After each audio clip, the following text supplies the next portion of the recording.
We want a mayor who understands that fighting racism does not mean uttering platitudes on MLK Day.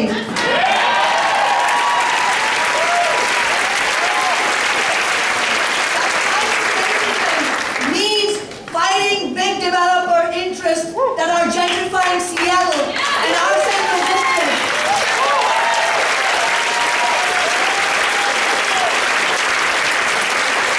But that would mean we would need a mayor who does not take a penny from big developers.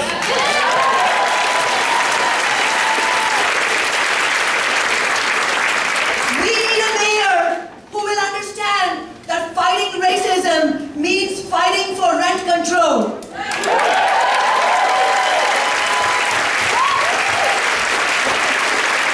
a massive affordable housing initiative. And we need a mayor who has the courage to point out the obscenity of having two of the world's richest people in our area when we have expanding homelessness.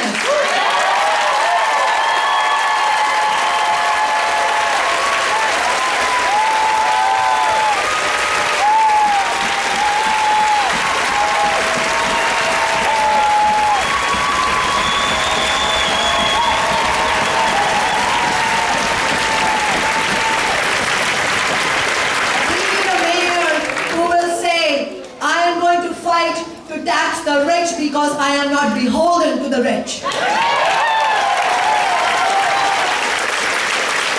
We need a mayor who understands the realities of a digital divide that affects black and brown young people and poor people, and who has the courage to fight for municipal broadband in Seattle.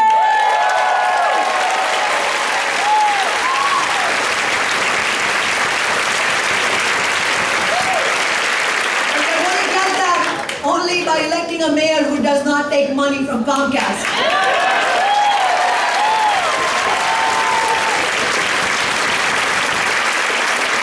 We need a mayor who will fight with our movement to create living wage, unionized public sector jobs for young people. And sisters and brothers, we want a mayor who will build power from below, and who will understand that capitalism as a system has failed us.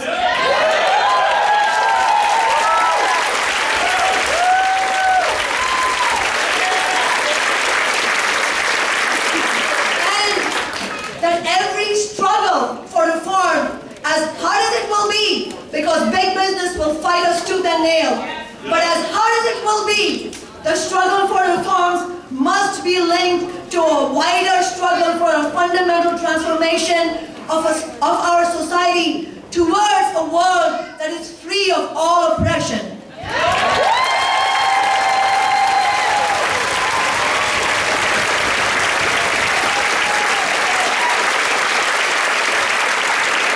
We need elected leaders, sisters and brothers, who stand 100% on the side of working people and oppressed communities, not when it is convenient for them. And you can't have that until and unless you have a campaign that absolutely refuses to take contributions from big business, from corporate executives. And that is why I am so happy to see Nikkita, a real movement leader, announce her mayoral campaign.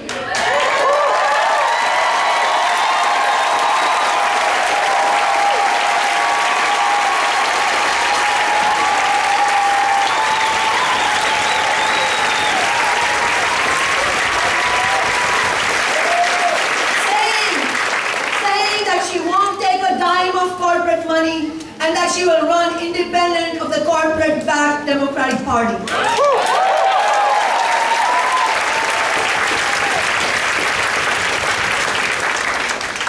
In this room tonight, I can feel the power of our social movements. But sisters and brothers, we must also be clear-headed about the power of the corporate political establishment that we are taking on.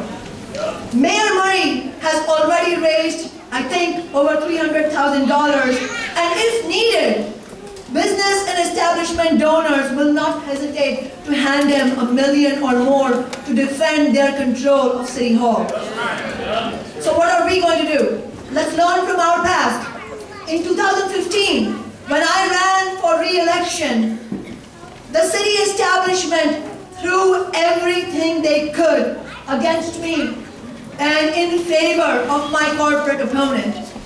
They put nearly $500,000 of corporate money in the District 3 Council race, breaking all previous records. How did we counter that? We countered that with a people-powered campaign, knocking on over 95,000 doors, making over 200,000 phone calls, going toe-to-toe on fundraising and raising nearly $500,000 of working people's donations.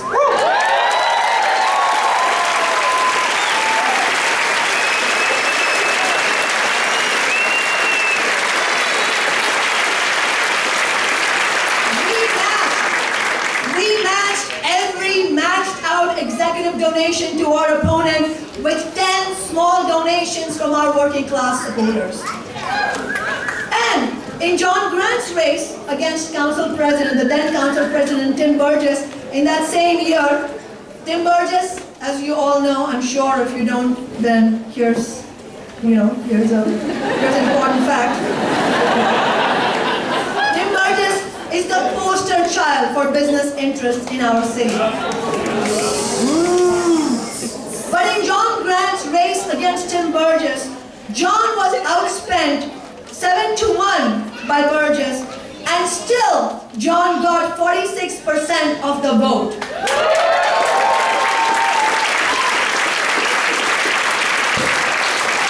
That was accomplished by empowering working people to fight for those interests. And now it seems that 46% that John Grant won has convinced Burgess to go into early retirement this year.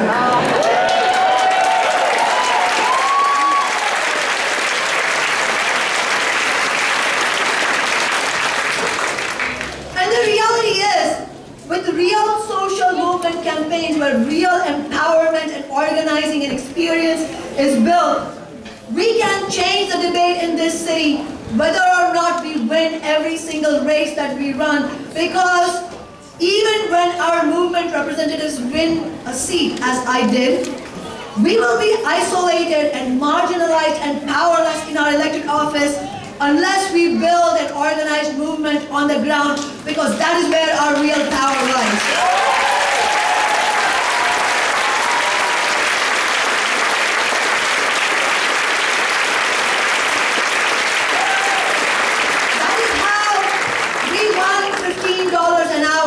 Not because all the politicians in the cities, they said, oh, this sounds like the correct thing to do, show me where to sign.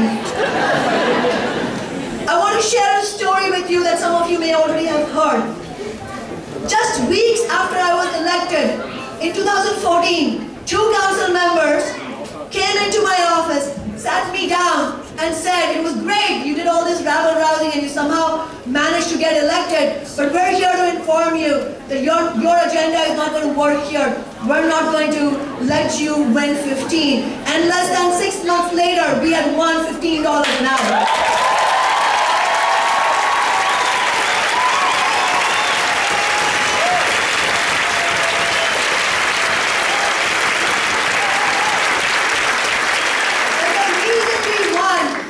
Because we had our own voice through me in City Hall, and together with that we built a movement on the streets and in the workplaces that refused to limit itself to the confines of what is acceptable to the corporate establishment. And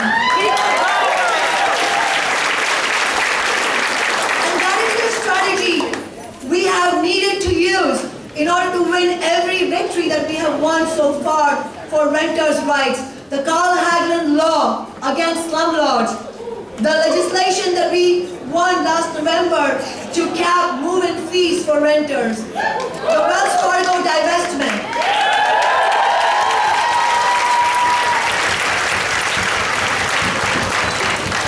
The Wells Fargo divestment bill sat in Tim Burgess's committee for 2 months. And the only reason it saw the light of day was because we kept building the movement on the streets in Seattle and that nationwide, working people, young people went into a revolt against Trump, and suddenly it looked really bad for the city's establishment to say they were anti-Trump and then support the Dakota Access Pipeline. And that is what we're going to need. Tomorrow, sisters and brothers, tomorrow, we're going to bring back our resolution for the divestment of the city from the Keystone XL pipeline.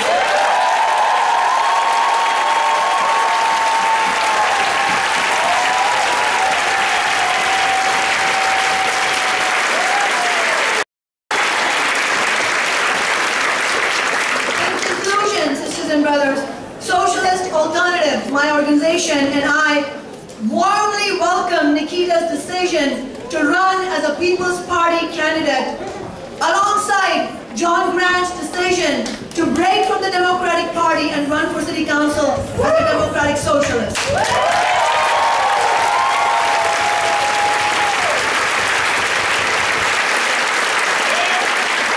John and Nikkita's campaigns, alongside the ongoing work that our movement and Socialist Alternative have been doing, alongside this powerful work that has been happening, I am confident we can blaze a path for independent left politics in Seattle and use these campaigns to begin building a fight back, a deeper and broader fight back against racism, sexism, discrimination against LGBTQ people, and begin to make Seattle the center of resistance against Trump, the billionaire class, and against capitalism.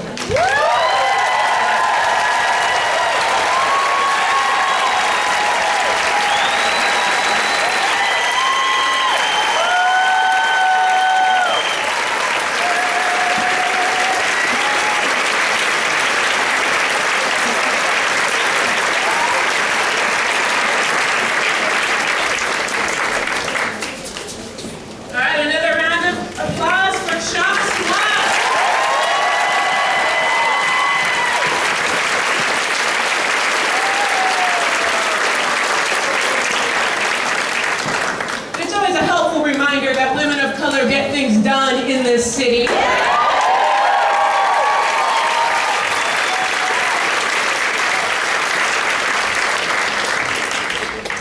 Now I'm going to take a second here to talk about money. And I know, not so sexy, but here's the thing. We actually need money to make this work. We need this energy to be converted into dollars. If you don't have the dollars, find a friend who does and tell them to give their dollars. Y'all have those friends who are progressive on Facebook and nowhere else. You find them and you give them their websites, right? They go to SeattlePeoplesParty.com, say, look, you can even send out a Facebook update that you did this, and people will know that you actually mean what you are shouting on Facebook all day long. Give your money. We are trying to earn $25,000 today. All right?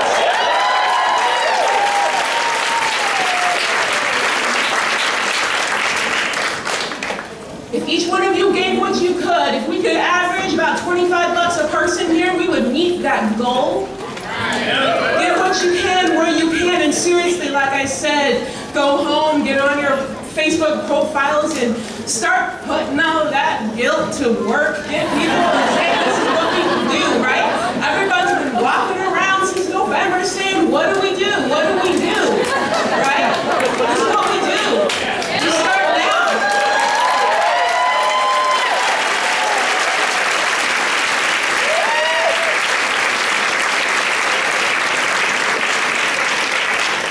Not only does this help Seattle, this shows the nation how it can be done. We have cities all over the country right now wondering how they launch an effective resistance, and we do it by elevating the people who have been in here day in and day out doing the work long before a lot of people realized that this was a problem we needed to take seriously. Nikkita is one of those people.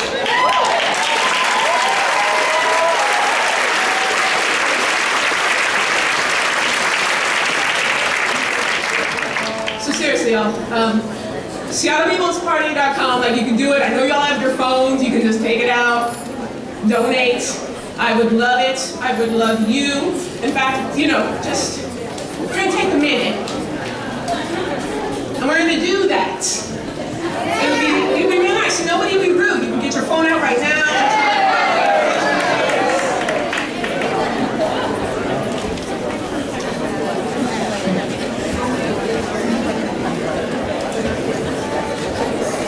See, look. How do you like doing that? I'm so proud of you. I love Seattle.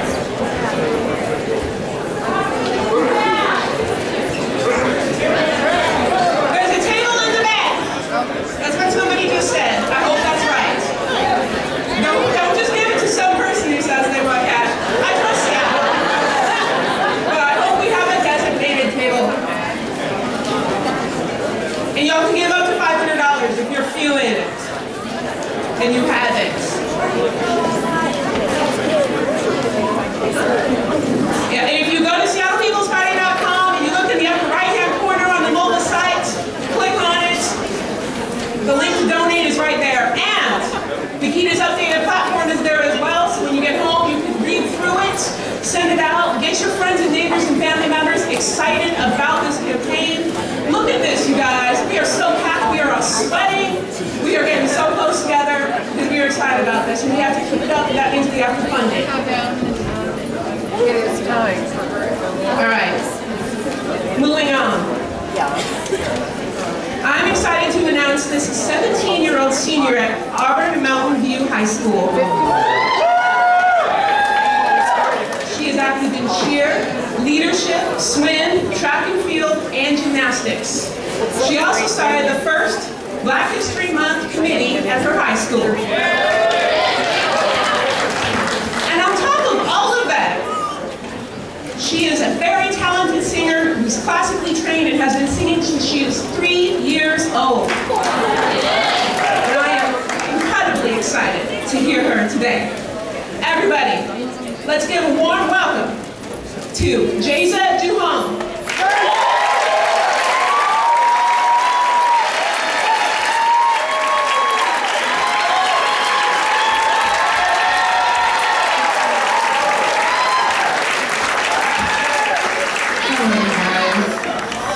I'm so thankful to be here. I love seeing how many how diverse our community is, and just the love in the room. I can feel it.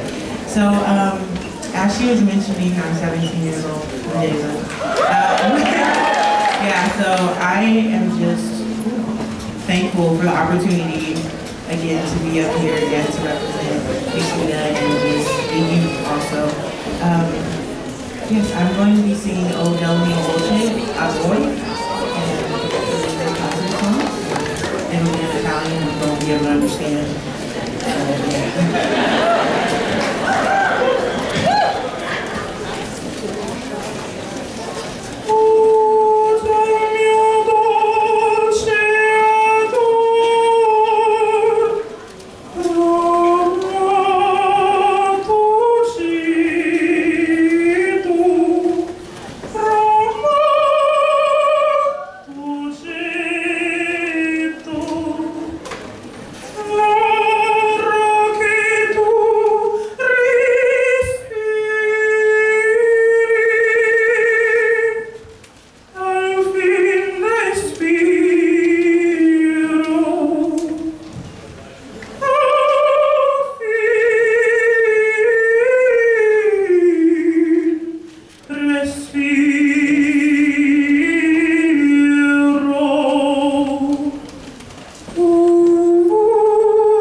can't just like read what all these words that other people wrote for me. This talent that we're seeing here today, the diversity of talent, the passion we are seeing here today, that grows in a community that we have to invest in. And that is what we are doing. If you believe in a Seattle that is diverse, that is not just accepting, that is welcoming of all these talents, that wants to see more amazing young people like we just saw right now, contributing magic to this world, you will support Nikkita.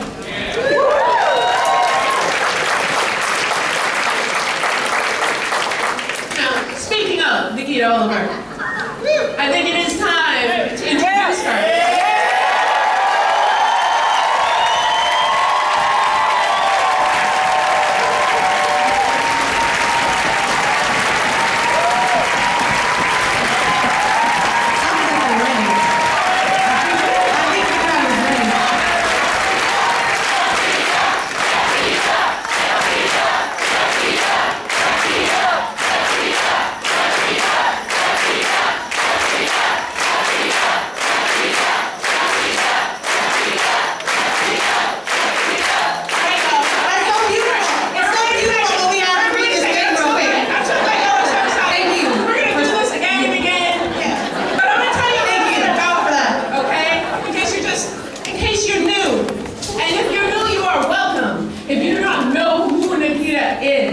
You might want to know, because she is a talented lawyer, activist, community organizer, educator, poet, and teaching artist.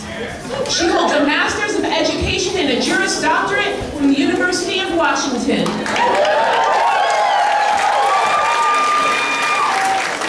Nikkita has won the Seattle Office of Civil Rights Human Rights Leader Award in 2015.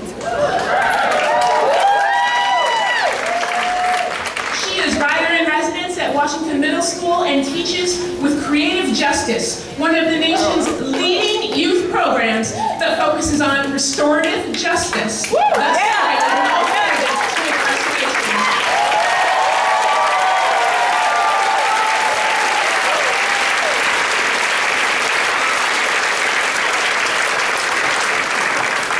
if all that wasn't enough, Nikkita is also the 2014 Seattle Poetry Slam Grand Slam champion.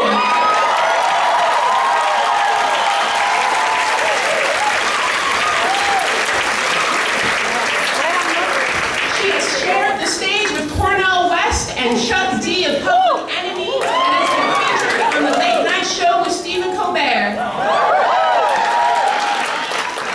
And most importantly, Nikkita Oliver wants you to register to vote and to choose her as your candidate for the mayor of Seattle.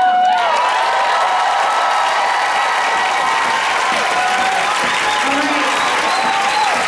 So, before I begin on this whole thing, all right, so if y'all have $5, I would like you to put $5 to Nikkita. All right? So, I've got $5. One latte, sure.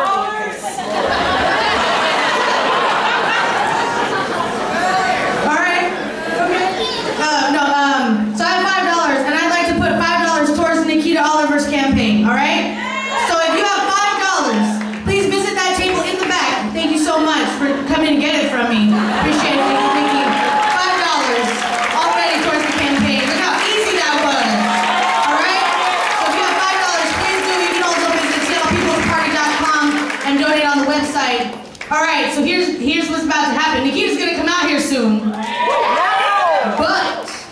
But wait, are you ready? Because in a moment, we're going to share the official campaign launch video, but we really need you to be ready to welcome Nikkita Oliver to the stage after the video.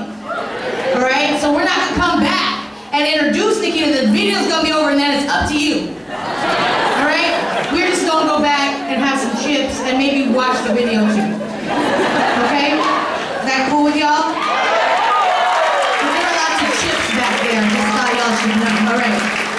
Okay, so we're gonna have to make some noise here or whichever way you feel like you can celebrate, all right? You're able to celebrate. Nikki will be coming on right after video, so we're gonna practice, all right?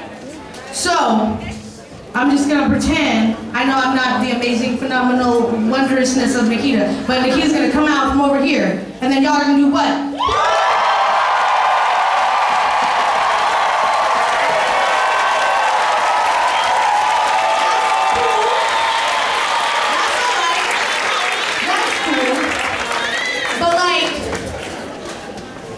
I'm gonna need just a little bit better, all right? Just a little bit. I think you're beautiful and great, and you're wonderful. You're fantastic. You look good. That's a great hat you have going on there. And yep, that's you. But yes, but just a little bit more, okay? I need all the enthusiasm. So I'm gonna do it again.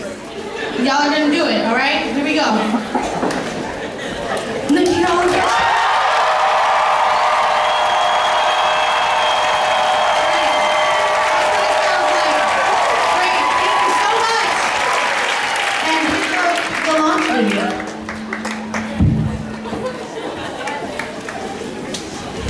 It looks like a city where everyone has access to housing who wants it. A city where we have equitable education across the board, where there is no divide between North End and South End in terms of resources. It looks like a city where you are not living in fear of a police force, where you're not having to constantly shut down city council or lobby your representatives just to get what's right. It looks like a city that is not only responsive to the needs of people of the city, but listens to them and accesses their collective brilliance when it comes to building legislation and making decisions, understanding that the people of the city probably actually know more about what they need than what those who find themselves in political positions know.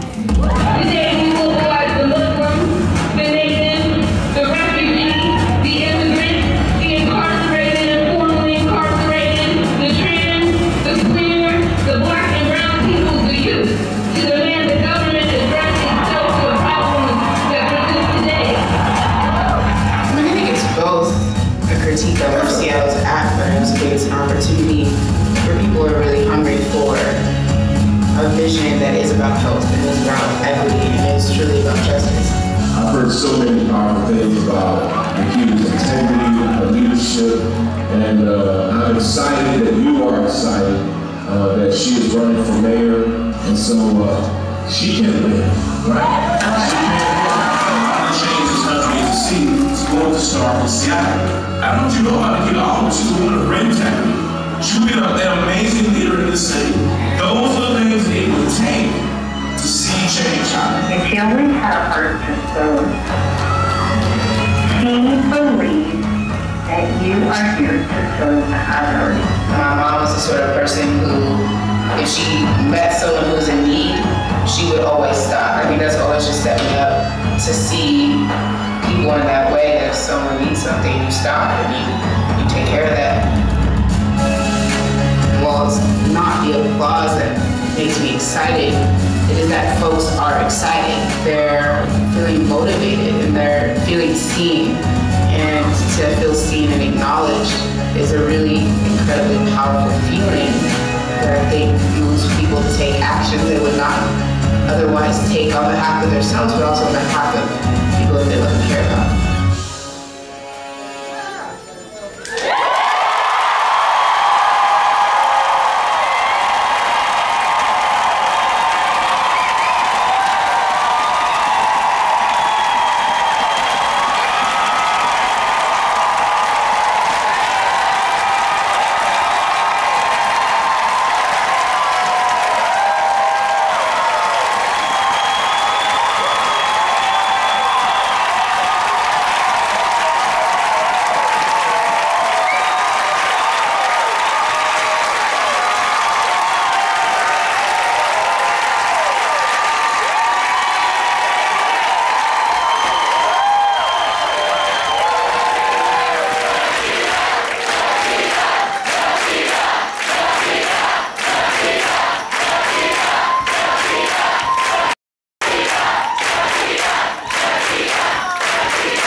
Wow.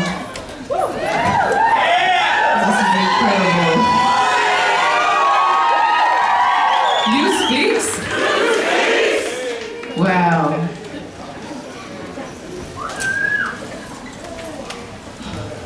I'm really honored to be here with y'all. I'm really honored that some of y'all stood outside for a really long time. I want to thank our sound person, Gabriel Teodros, for putting up with all these changes, our stage manager, the incredible team, Rita, who had us down on details. The whole, if you're a part of the People's Party team and you're in the room, can you just raise your hand, please? Raise it high, because they need to know. Please give it up for these folks who've been holding us down.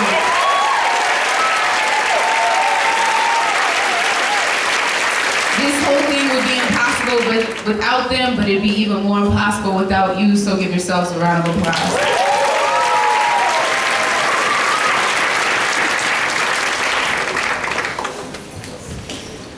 So I love it when people tell me that something is impossible.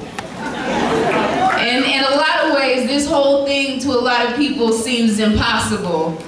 When I tell people I'm running for mayor, they always go, "Oh, isn't Murray running?" And I just smile, yeah. Yeah. I love the impossible because it gives me hope that there's something more, that there's something greater than what we've already currently imagined that we can continue to achieve. It means we haven't reached the ceiling yet of our potential, and that's inspiring. Hope, and y'all know I'm a poet, so I'm gonna pontificate a little like a poet.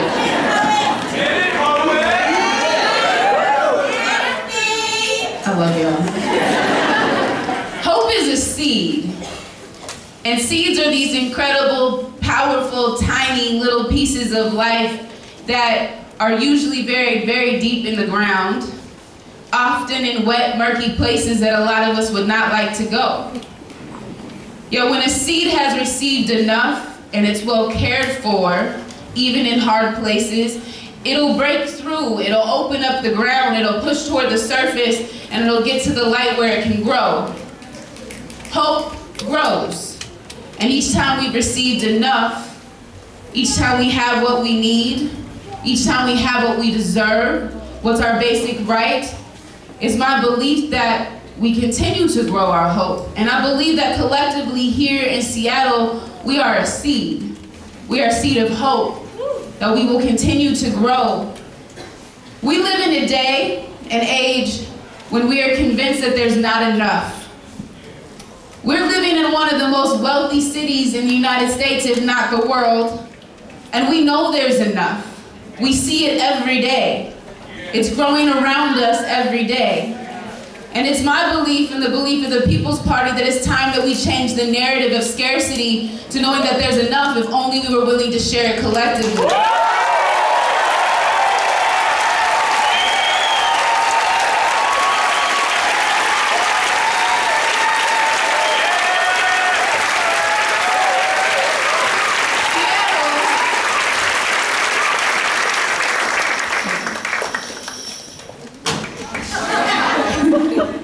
This is Nikki, y'all. Seattle is facing a housing and homelessness crisis that is of immense proportions, but I do not believe it's unsolvable. In 2015, Mayor Murray declared a state of emergency, and yet since then we haven't seen much done. There are thousands of people living unsheltered, hundreds of them are children. They're being swept, traumatized, and little by little, what little bit of stability they can find continues to be chipped away from them, taken away from them. And in one of the wealthiest cities in the United States, there's no excuse for this. People in our city are being pushed out by skyrocketing rents and unaccountable development. Housing is a human right. Having someplace to live is a human right.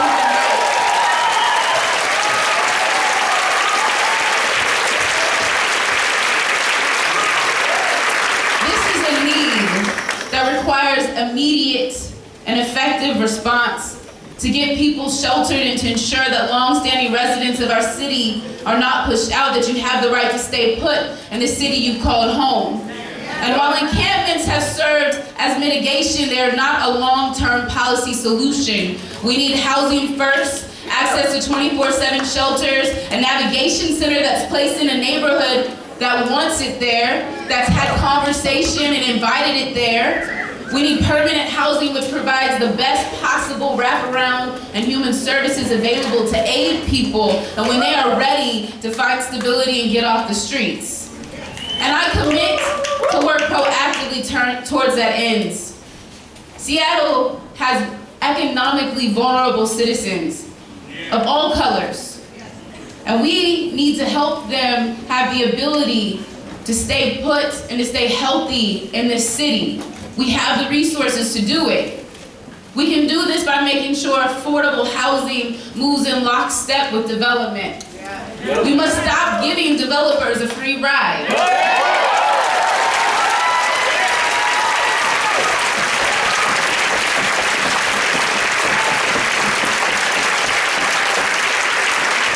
We must expect and demand that they invest in our communities, invest in this city that they say they want to be a part of, because to be a part of something, you invest in it. And we need to employ every single tool possible to fight against displacement. If we truly desire to be a proactive city that is challenging the economic apartheid we're seeing, we will fight back affirmatively and aggressively, and we will push for rent control.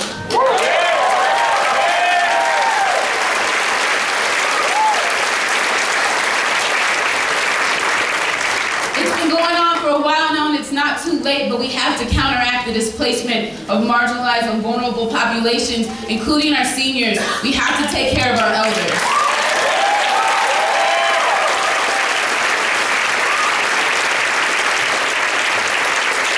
We have to fight against neighborhoods becoming museums that the people who call it home can no longer live there, can no longer really even safely visit there because the people who have moved into the neighborhood view them as a threat. We have to stop that.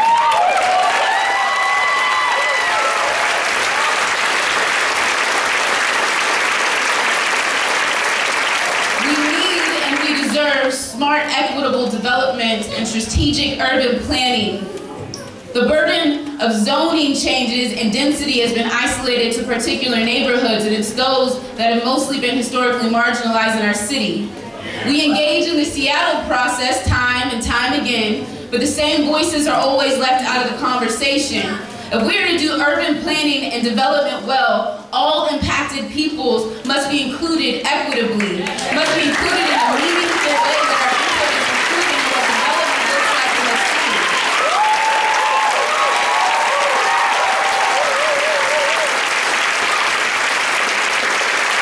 As much as we are pro-density and fight for density, we must be anti-displacement. We have to do both of those well. For the sake of our city and the environment and the residents who depend day in and day out on our public transportation, we must also ensure that our transit system keeps up with development and that transit remains affordable. What good is it if we build up our city and people cannot get around?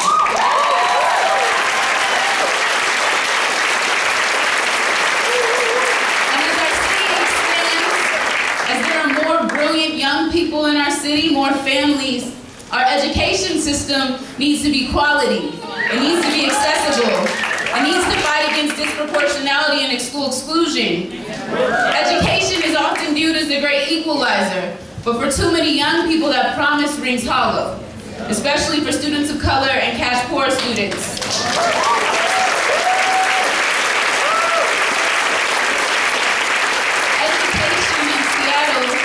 Must be a place for all young people to realize their potential, to problem solve, and to actively engage in their communities and their culture. Low-income youth and youth of color are more likely to be funneled into the school-to-prison pipeline and less likely to be placed on college-bound tracks and less likely to graduate with the tools they need to succeed. We have a school district that has a $74 million deficit.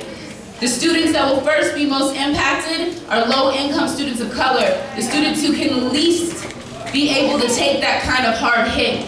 We need to ensure that our school district has the financial support and capacity that it needs, not only to support the teachers and staff that are there now, but to expand. We need to ensure our school district serves our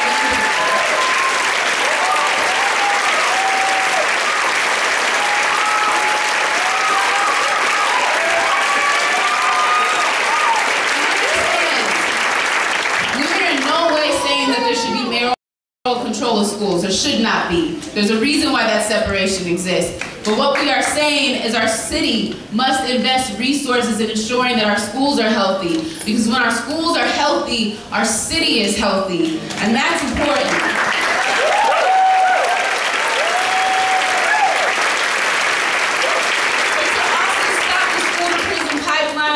We need to transform the criminal legal system and continue to work on police reform. We cannot arrest our way out of unaddressed social problems.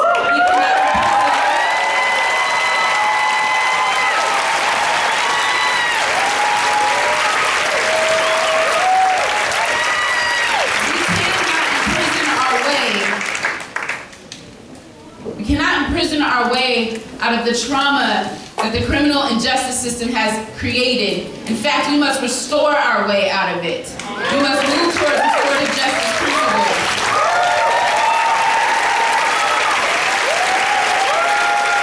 We must move towards accountability and rehabilitation and away from retribution and punishment in order to create truly safe and healthy communities. We must transform the presence and the role of law enforcement in our communities. When we talk about community-based policing, this cannot be determined by politicians. What community-based policing looks like has to be determined by the communities most impacted by police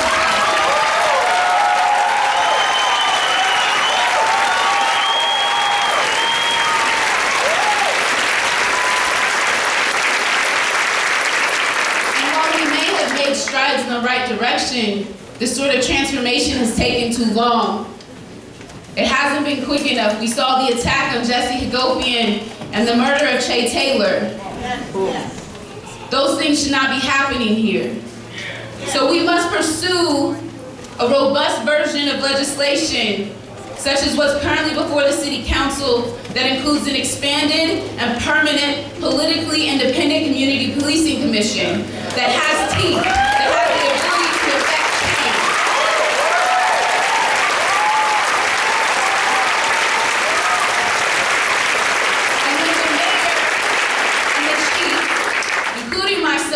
As mayor, if we were to say we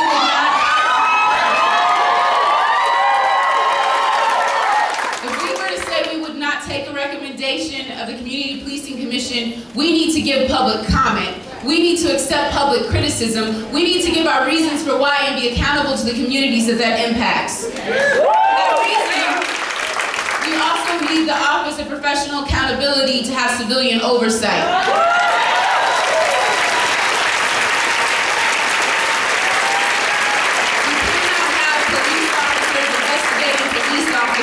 On issues of accountability.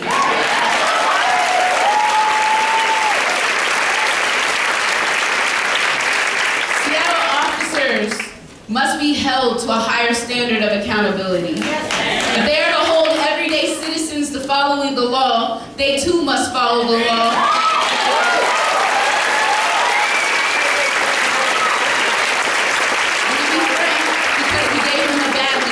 They should be expected to follow it at a higher level of accountability.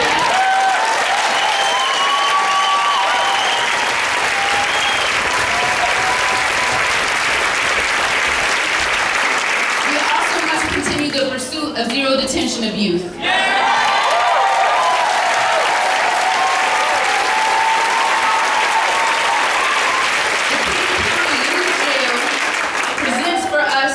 A public safety issue. We are dealing with a broken system, not broken children.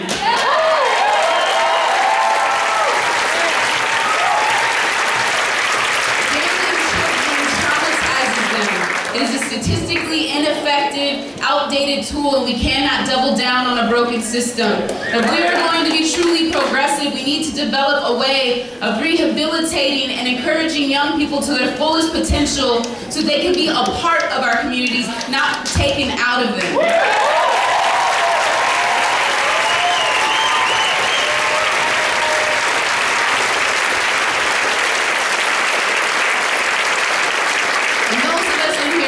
Ourselves adults, we need to be accountable for the system of inequality and racial disproportionality that we have handed down to our young people. That is our fault, and it's our duty to repair it.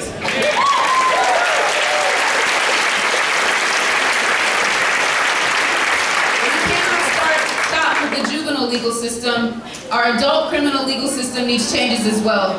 The city of Seattle would benefit from a reduction in prosecution of quality of life crimes. We cannot prosecute people for being poor. We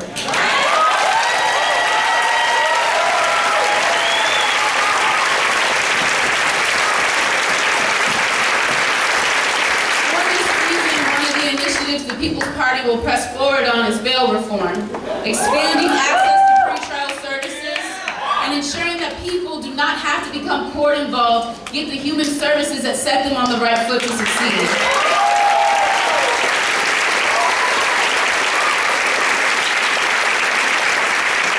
Let's not forget the times that we live in. We have to stand for and with our immigrant and refugee families in a real and meaningful way.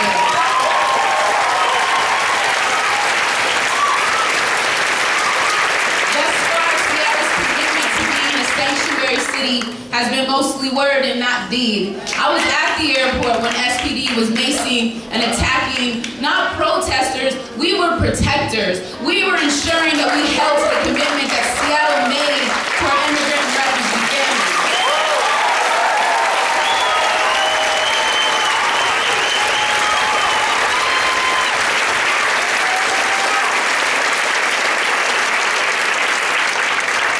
Running for mayor has been one of the hardest decisions I've ever made. It is not a choice I made lightly, and I'm moved by everything that people have said to me thus far. I'm moved by your presence here, and I ask you to hold me accountable. I ask you to challenge me when I'm not transparent, and if you have to, publicly call me out, because that is the right thing to do.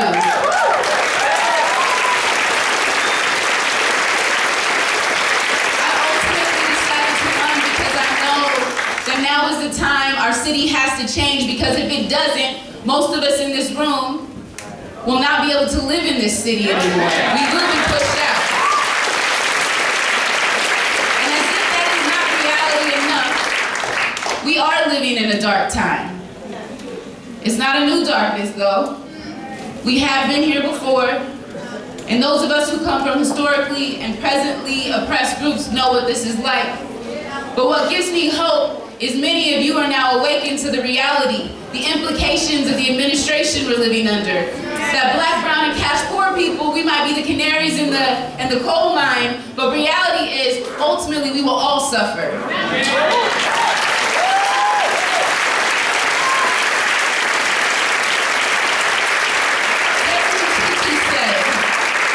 Hope is being able to see the light despite all of the darkness. In Seattle, y'all are showing me light, that we are a beacon of light in an incredibly dark time, a light which can inspire and encourage cities across the nation to rise up and resist, to divest from DOPL. We started that. We did that.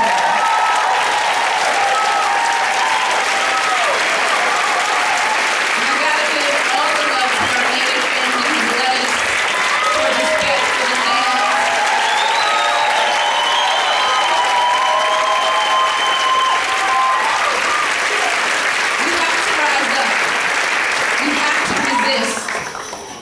But we also have to build. It's not enough to resist, because that's just survival. It's time that we thrive, and I believe that this city can thrive under any administration when we share our collective power. We need to get to the point where we're a community that refuses to accept gentrification, refuses to accept policing and incarceration as inevitabilities. When a community is healthy, truly healthy, you do not have to over-police them.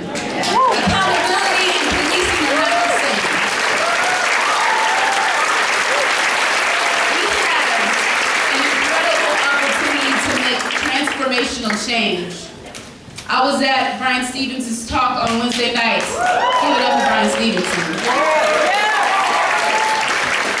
He said something that moved me. He said, Seattle is a booming city and by conventional standards incredibly successful. But Seattle will not be judged by its rapid development and massive gains in income. Rather, Seattle will be judged by our response to homelessness and the housing crisis. Seattle will be judged by how we choose to bridge the gap, the growing opportunity gap and the gap between the cash wealthy and the cash poor. Seattle will be judged how we hold corporations accountable and expect them to have right business practices. Seattle will be judged by how we treat the most vulnerable among us and the marginalized. That is the standard that ultimately we will be judged by.